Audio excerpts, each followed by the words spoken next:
2021년 12월 1일 큐티 말씀입니다. 요한계시록 10장 1절로 11절입니다. 내가 또 보니 힘센 다른 천사가 구름을 입고 하늘에서 내려오는데 그 머리 위에 무지개가 있고 그 얼굴은 해 같고 그 발은 불기둥 같으며 그 손에는 펴 놓인 작은 두루마리를 들고 그 오른발은 바다를 밟고 왼발은 땅을 밟고 사자가 부르짖는 것 같이 큰 소리로 외치니 그가 외칠 때에 7 우레가 그 소리를 내어 말하더라. 7 우레가 말을 할 때에 내가 기록하려고 하다가 곧 들으니 하늘에서 소리가 나서 말하기를 7 우레가 말한 것을 인봉하고 기록하지 말라 하더라. 내가 본 바 바다와 땅을 밟고 서 있는 천사가 하늘을 향하여 오른손을 들고 세세토록 살아계신 이 곧 하늘과 그 가운데에 있는 물건이며 땅과 그 가운데에 있는 물건이며 바다와 그 가운데에 있는 물건을 창조하신 이를 가리켜 맹세하여 이르되 지체하지 아니하리니 7째 천사가 소리내는 날 그의 나팔을 불려고 할 때에 하나님이 그의 종 선지자들에게 전하신 복음과 같이 하나님의 그 비밀이 이루어지리라 하더라. 하늘에서 나서 내게 들리던 음성이 또 내게 말하여 이르되 내가 가서 바다와 땅을 밟고 서 있는 천사의 손에 펴놓인 두루마리를 가지라 하기로. 내가 천사에게 나아가 작은 두루마리를 달라 한즉 천사가 이르되 갖다 먹어버리라. 내 배에는 쓰나 내 입에는 꿀같이 달리라 하거늘 내가 천사의 손에서 작은 두루마리를 갖다 먹어버리니 내 입에는 꿀같이 다나 먹은 후에 내 배에서는 쓰게 되더라.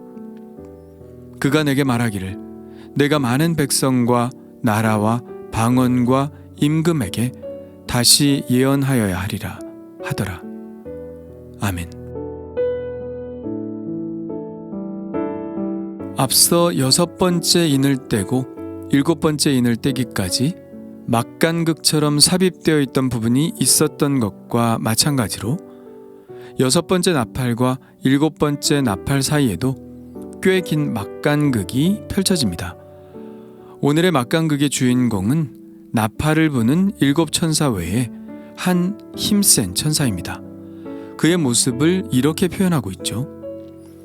내가 또 보니 힘센 다른 천사가 구름을 입고 하늘에서 내려오는데 그 머리 위에 무지개가 있고 그 얼굴은 해 같고 그 발은 불기둥 같으며 그 손에는 펴놓인 작은 두루마리를 들고 그 오른발은 바다를 밟고 왼발은 땅을 밟고 서 있습니다. 이 두루마리는 이미 펼쳐진 예수님의 두루마리와는 다른 두루마리입니다. 그래서 그것과 비교하여 작은 두루마리라고 표현하고 있죠. 그 두루마리에 무엇이 써 있는지는 아직 밝혀지지 않고 있습니다.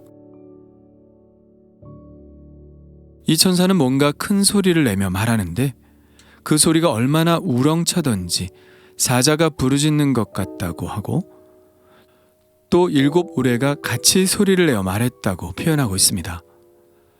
여기서도 7이라는 숫자가 나오네요. 세상에 우레소리만큼 큰 소리는 없죠. 우레가 칠 때 놀라 두려워하지 않는 사람은 거의 없습니다. 요한은 그 소리를 기록하려 했죠.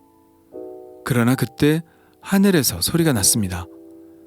7 우레가 말한 것을 인봉하고 기록하지 말라고요. 그래서 그는 그 소리를 적을 수 없었습니다. 그러나 그 이후에 천사가 한 말은 기록될 수 있었죠.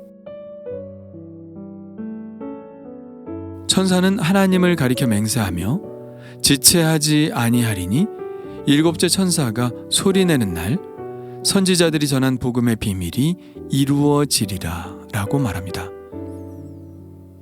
하나님은 왜 지체하지 않으실까요? 아니 반대로 하나님이 지체하실 때는 또 언제인가요? 결론부터 이야기하자면 하나님이 지체하시는 이유도 우리의 구원을 위해서이고 또 지체하지 않으시는 이유도 우리를 구원하시기 위해서입니다.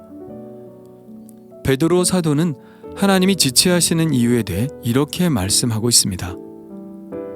주의 약속은 어떤 이들이 더디다고 생각하는 것 같이 더딘 것이 아니라 오직 주께서는 너희를 대하여 오래 참으사 아무도 멸망하지 아니하고 다 회개하기에 이르기를 원하시느니라.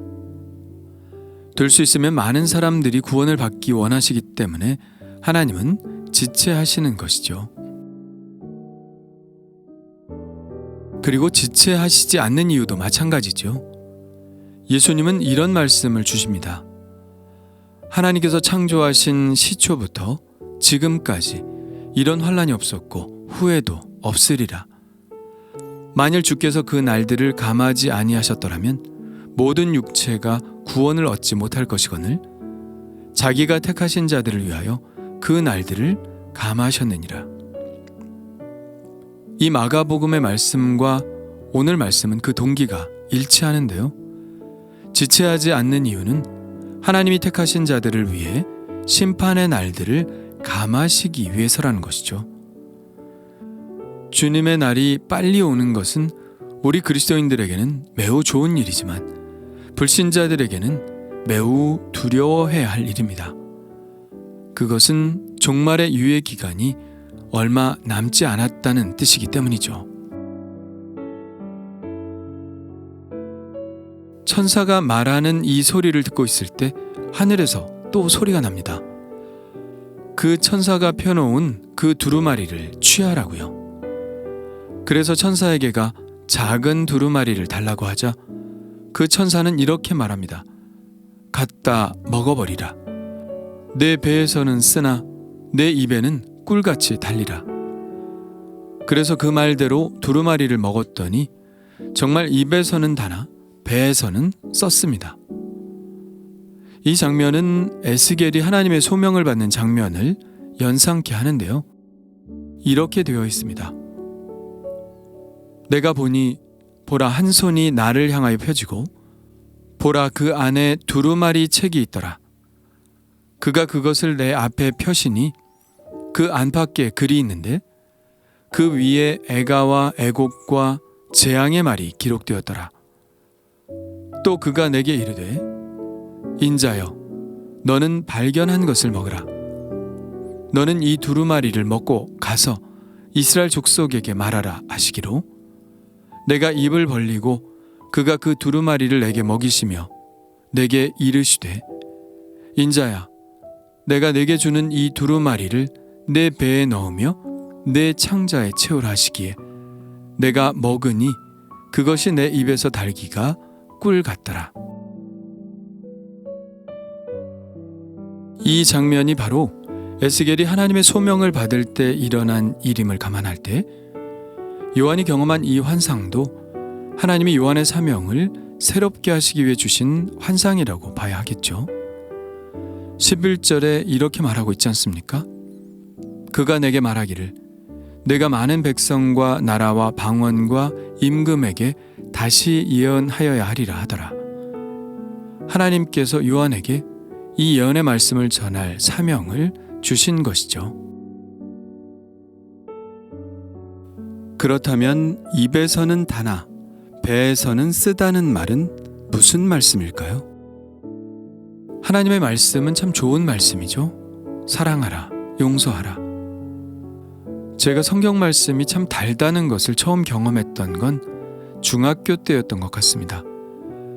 그때 산상수훈을 읽고 잠이 들면서 얼마나 좋았는지 모릅니다. 성경 말씀이 정말 꿀보다 더 달았죠.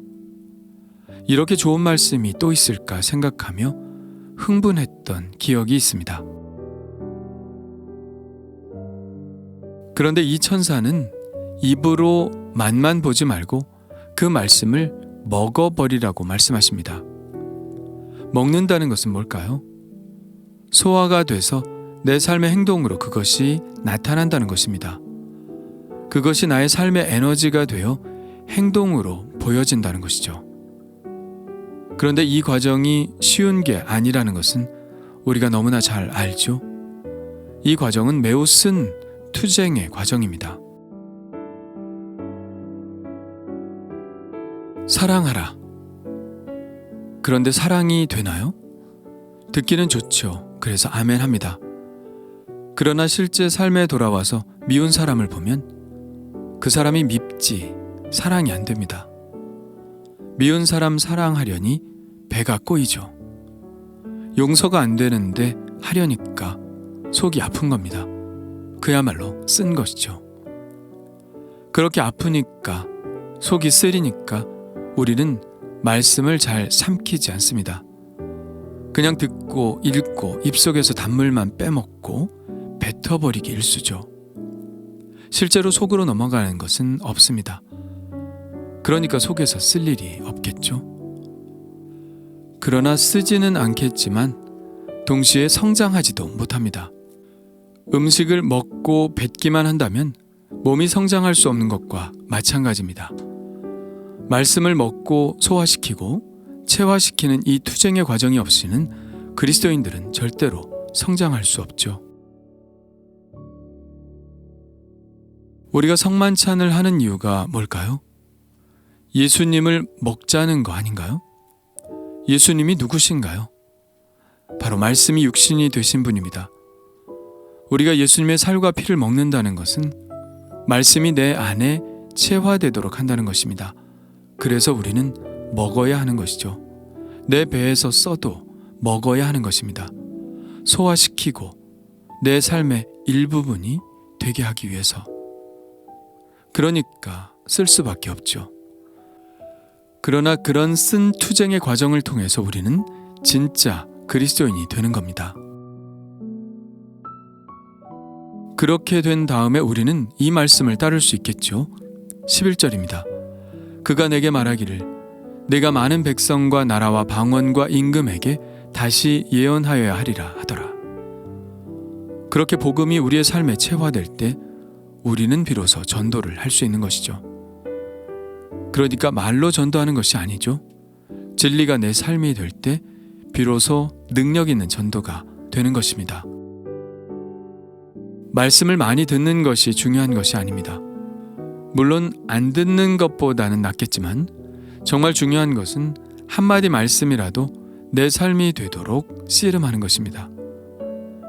야곱이 야복강에서 천사와 씨름하듯이 그 힘든 과정을 겪어야 야곱이 이스라엘이 되는 것이죠. 오늘도 이 말씀이 저의 삶이 되는 그런 말씀이 되기를 원합니다. 저의 삶의 행동이 주님의 메시지가 되기를 원합니다. 그 메시지를 가지고 이 세상을 구원하시려는 하나님의 비전을 이루는 사람이 되기를 원합니다. 주님 감사합니다. 입에 단 말씀에 만족하지 않게 하시고 속에서 쓴 말씀까지 나아가게 하여 주옵소서. 속에서는 쓰나 그것을 먹게 하시고 소화하게 하시고 그 말씀이 제 안에 완전히 체화되어 그리스도를 전하는 에너지가 되게 하여 주옵소서. 아무도 멸망하지 아니하고 다 회개하기에 이르기를 원하시는 하나님의 마음을 따라 주님이 지체하시는 이 시간 동안 이 복음을 전하게 하여 주옵소서. 예수님의 이름으로 기도합니다. 아멘.